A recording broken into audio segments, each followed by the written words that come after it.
Greetings, all. My name is Jessica Williams, and I'm a Black queer woman from Chicago. And today I want to talk about something close to my heart: how multiple overlapping disasters, specifically Hurricane Ida and COVID-19, exposed and deepened the inequalities that already existed in our systems.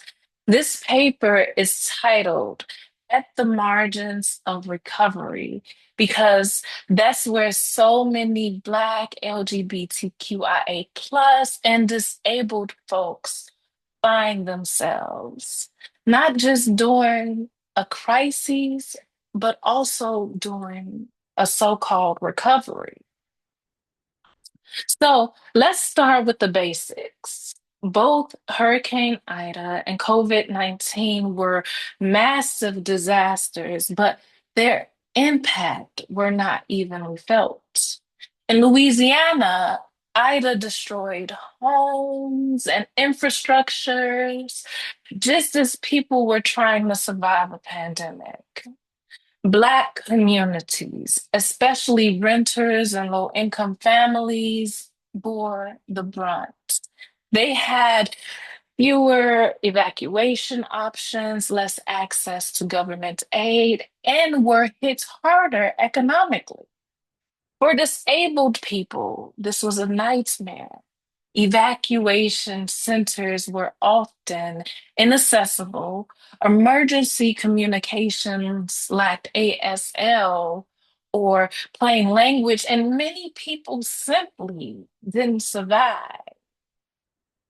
So there was a study that I mentioned in my paper that analyzed the ways in which disabled people were more likely to face isolation, displacement, and violence post disaster. And it's not because of the disaster itself, but because systems were never built with them in mind. So, just to provide you a little background, my paper explores the economic and social impact of hurricanes and COVID-19 on Black LGBTQ plus and disabled population. I focus on structural inequalities. I use intersectionality as a framework, as well as racial capitalism and disability justice. Additionally, I also highlight the ways in which they disproportionately experience harm and systemic neglect. So, let's talk about intersectionality. Intersectionality is coined by Kimberly Crenshaw, and she reminds us that our identities are layered. And the more marginalized identities that you hold, the more vulnerable you are. A Black disabled trans woman, for instance, isn't just experiencing one form of discrimination.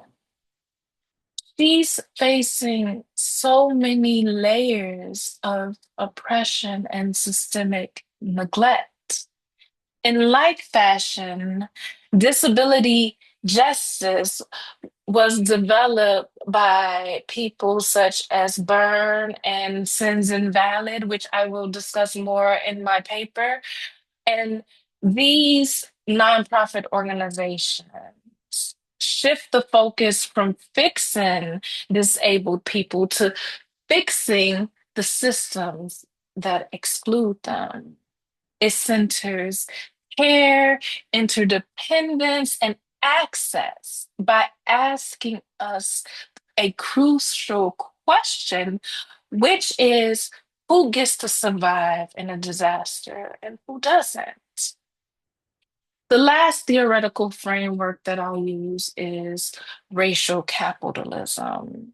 And as Robertson calls, racial capitalism focuses on the ways in which recovery and resilience are often designed to benefit those who already have wealth and power.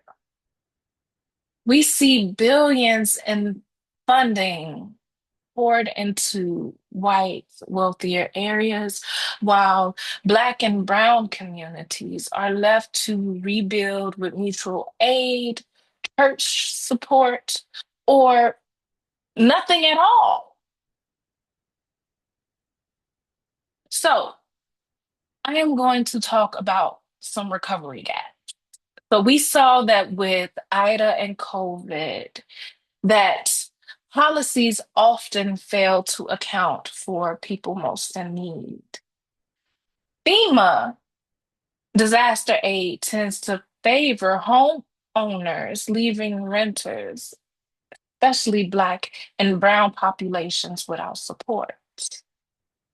L- the LGBTQIA plus community face discrimination as shelters and are left out of definitions of families used in federal assistance.